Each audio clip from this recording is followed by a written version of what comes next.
o Arthur Clarke também dizia outras coisas muito interessantes que no livro, por exemplo, no livro 3001 dele, que pouca gente conhece, todo mundo conhece o 2001, que nem livro era um conto, né, que o Kubrick adaptou, né?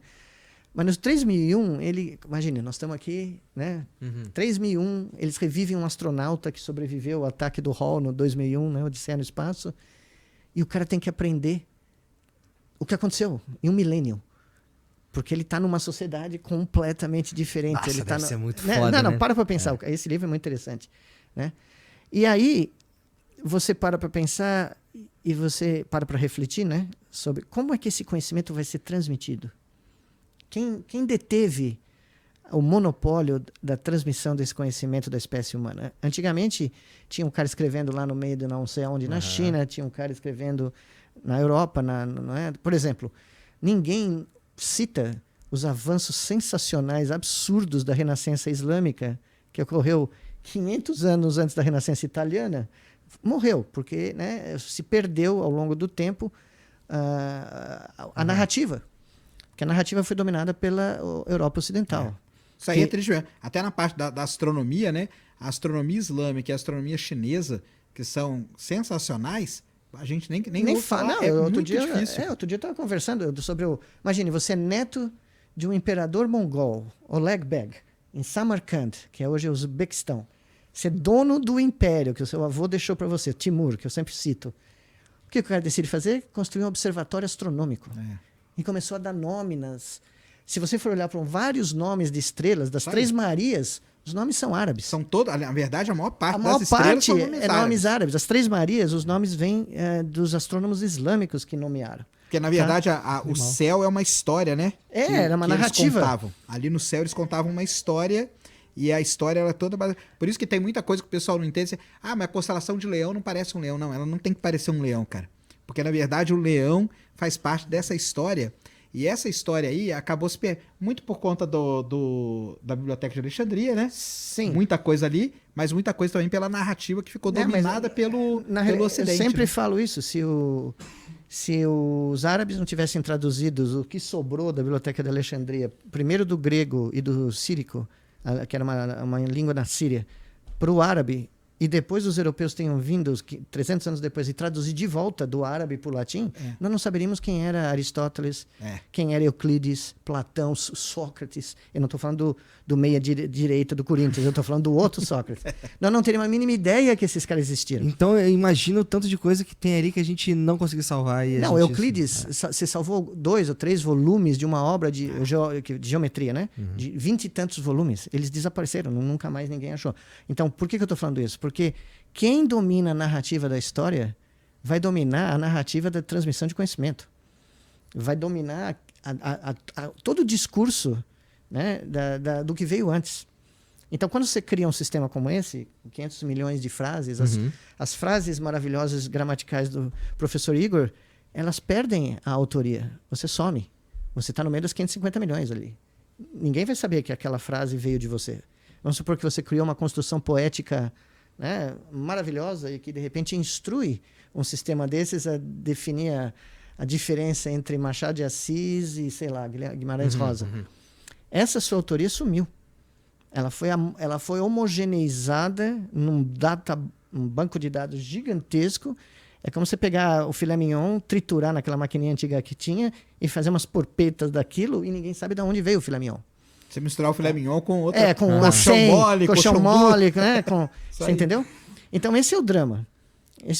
Os artistas europeus estão entrando em ações em diferentes países porque as pinturas deles estão sendo clonadas e vendidas. E eles não ganham tostão. Clona o estilo, né? Ela cria uma nova versão ele faz um trabalho que o cara nunca fez. Tem gente especializada na Europa, em museus europeus. Eu conversei outro dia com um cara na Itália, no Museu de Milão, especializado em descobrir se os quadros que eles estão comprando são de AI hoje em dia. Os caras analisam a química. Mas aí sabe o que acontece, professor? Acontece o seguinte: se você fala com os artistas, não existe um consenso, entendeu? Então você chega para o artista e fala assim, por exemplo, você quer que o seu traço seja eternizado dentro de uma IA da vida? Porque aí, por exemplo, cara, desenha essa latinha aqui no traço do Nicoleles. Aí o Nicoleles pode falar assim, não, beleza, eu quero. Aí eu chego pra você e você, não, eu não quero, cara. Meu traço é único, eu quero ele pra mim. Quando perguntam isso para os artistas, não existe um consenso. Então fica até difícil Não, eu entendo, né? mas o que eu quero dizer é uma coisa um pouco diferente.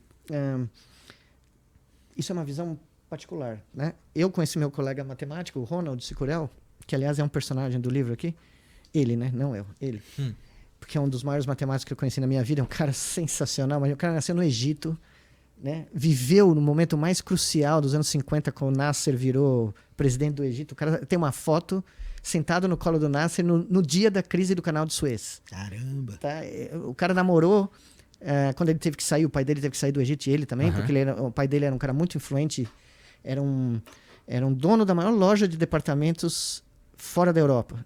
Tá? Era a maior loja em Alexandria, no Cairo. A história da família dele é sensacional. Mas eles tiveram que ir embora porque o Nasser começou a perseguir porque ele não aceitou fazer alguma coisa lá, né? Quando ele chega na Suíça, qual é a primeira namorada dele? Geraldine Chaplin, a filha do Charlie Chaplin. Então ele ia assistir filme na mansão do Chaplin. Com a filha. Com a filha, na casa do Chaplin, os filmes do Chaplin, no auditório particular. Né? Então esse é o meu grande amigo. E nós estamos estudando o processo evolutivo, particularmente do cérebro, como uma equação de minimização de energia. Nós estamos usando a termodinâmica do processo evolutivo para tentar explicar por que apareceu um troço chamado cérebro e por que apareceram tantas espécies. Né? Basicamente, a vida nada mais é do que assimilar a energia que vem do Sol e transformá-la na nossa concepção, em informação. Você basicamente embute informação na matéria orgânica e você cria a vida. E aí você tem que manter essa vida dissipando energia para manter a coisa organizada. Então você tem que ter uma coisinha com baixa entropia, mas você tem que liberar energia para o balanço, né? Para o balanço energético dá zero. Mas por que você tem tantas espécies? Por que de repente começou a aparecer tanta coisa diferente? Desde as amebas até leão, até pterodátilo, até nós. Por quê? É um processo absolutamente auto-organizativo. Você não tem um design, você não tem um arquiteto. Ele se auto-organiza. Só que ele foi gerando uma diversificação absoluta. Quando você olha para esse processo e você olha, por exemplo, as metástases de um tumor, é a mesma coisa. Quando o tumor começa a emitir metástase, ele não emite uma metástase do mesmo jeito. Todas vão ser diferentes. Para uma ter chance, né? de sobreviver. De uma dar certo. Então, de alguma maneira, a natureza vive, pelo menos a que a gente conhece, né? Não sei o que tem aí fora, dessa diversificação. Dessa absoluta... A diversificação é que garante que vai propagando. Que vai para frente, que a coisa vai dar certo, porque alguém vai dar certo. Mesmo que, como já aconteceu na história do nosso planeta, 90% das espécies desapareçam, uma foi, né? Algumas passaram. Entendi. E elas continuam diversificando. Então a história de toda a vida é uma história de diversificação. Né? E qual é o meu medo? O meu medo é que a gente comece a homogeneizar tudo. Que a gente vai na direção oposta. Entendeu? Tá. Isso motivado pela facilidade da vida com a inteligência artificial? Não, porque quando você cria a conveniência é um problema, mas quando você cria um sistema desses, você consolida um modo de solucionar um problema. É o que eu te falei dos alunos da faculdade. Né? Você dá uma questão para os alunos, eles vão no chat GPT, o chat GPT vai responder da mesma maneira. O GPT está acostumado a fazer... Ele usa uma base de dados que... Isso, mas ele vai produzir um barato só. Então, apesar da gente... Olha a ironia, olha o paradoxo. Apesar da gente poder viver num futuro onde a verdade é não reconhecida, oficialmente só vai se ter uma verdade para cada coisa da vida. Vai ser a verdade que vai sair de um sistema desses. E ela não necessariamente condiz com a diversificação, a diversidade de opiniões, né? Mas ela vai ser oficial. Pois é, porque o GPT ele é capaz de... analisa dados... E ele vai. O que ele faz? Ele combina umas palavras e te dá um resultado, não é isso que ele faz? Basicamente. Então, basicamente. É mais complexo, mas a grosso modo. É isso que ele faz. Ele não interpreta aquilo ali e usa as próprias emoções para entender o que está acontecendo. É uma probabilidade, cara. Ele vai pegando palavras e vai.